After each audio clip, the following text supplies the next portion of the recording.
How did high-profile theft trials end unexpectedly? Imagine watching a trial unfold with all the drama and media attention, only for it to take a surprising turn that nobody saw coming. High-profile theft cases often seem straightforward, but many end in unexpected ways. Sometimes the case collapses because the evidence isn't as solid as it looks. For example, if the forensic evidence linking the defendant to the crime scene is weak or mishandled, the entire case can fall apart.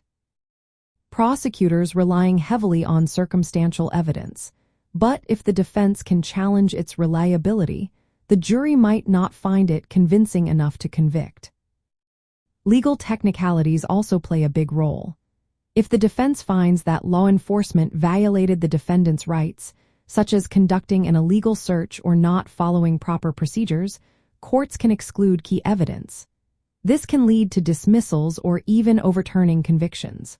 Sometimes, procedural errors are enough to change the outcome entirely. Another factor is prior legal decisions.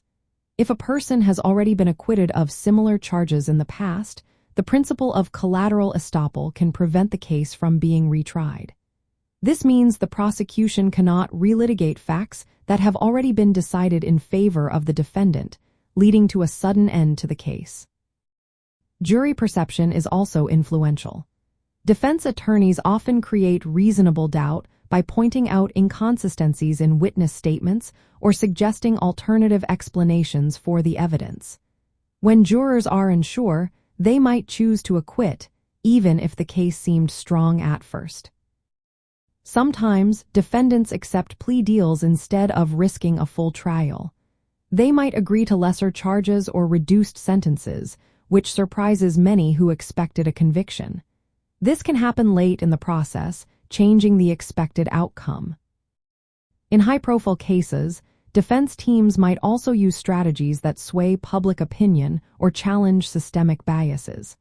They could argue that law enforcement acted unfairly or that the case is influenced by social tensions.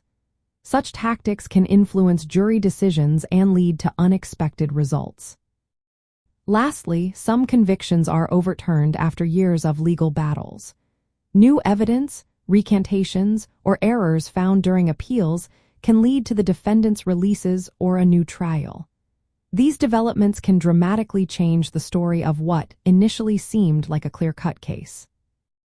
In the end, many high-profile theft trials end unexpectedly because of weak evidence, procedural mistakes, legal protections, strategic defense actions, or new developments after the trial.